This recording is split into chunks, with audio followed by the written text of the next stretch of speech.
Good evening. কেমন আছো সবাই? আশা করি সবাই অনেক ভালো আছো, সুস্থ আছো, আর আমরাও খুব ভালো আছি। আজকে হচ্ছে 28 ডিসেম্বর, আর আজকে আমাদের এখানে হচ্ছে পিকনিক। তো সেই জন্য আর কি যাচ্ছি। তো বর একদিনের ছুটি নিয়ে বাড়িতে এসেছে পিকনিকে যাওয়ার জন্য। তো আমাদের পাড়ার সবাই মিলে আমরা পিকনিক করছি, তার জন্য রেডি হয়ে গেছি।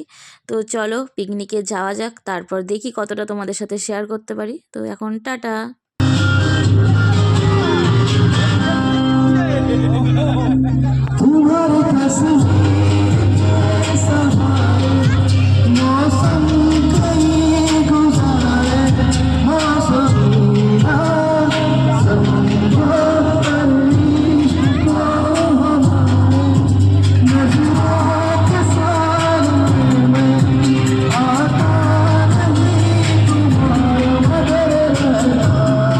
তো তোমরা দেখতেই পাচ্ছ চলে এসেছি পিকনিকে, আর এখানে অনেক মজা হচ্ছে সবাই মিলে।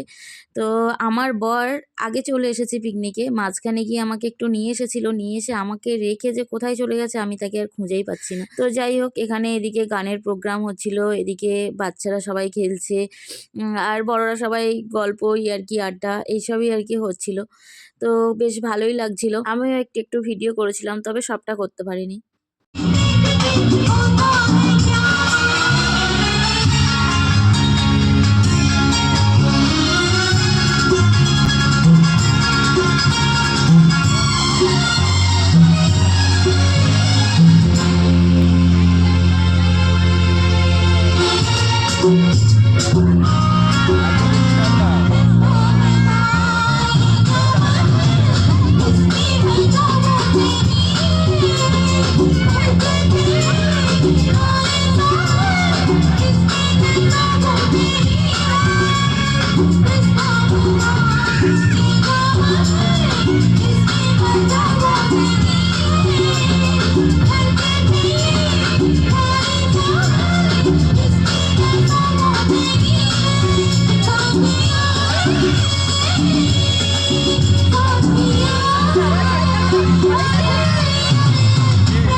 তো এখানে সবাই মিলে অনেক নাচ হচ্ছে, মজা হচ্ছে, আমাদেরকেও ডাকছে নাচ করতে, কিন্তু আমার আবার খুব লজ্জা লাগে, সেজন্য আমি নাচ করিনি। তো আমার বর বলছে গিয়ে নাচ করতে, আমি তো পারবো না সবার সামনে নাচ করতে, আমি ঘরের মধ্যে একা একা নাচ করতে পারি, ভীষণ লজ্জা লাগে। তো যাই হোক, আমি নাচিনি। তারপর কতক্ষণ পর আমার বরমশাইয়ের আগমন হয়েছে, তো বউটাকে একটু খোঁজ নেওয়ার মনে হয়েছে যে বউটাকে খোঁজ নিতে হবে, তাই এসছে আমার পাশে, এসে বলছে ভাল লাগছে তোমার, ভাবো একটু। তারপর একটু এসে বসেছিল, তারপর বসলাম হচ্ছে খেতে। আর পুচকিটাকে বাড়িতে রেখে এসেছি, অনেকটা রাত হয়ে গেছে, প্রায় 11:30টার মতো বাজে।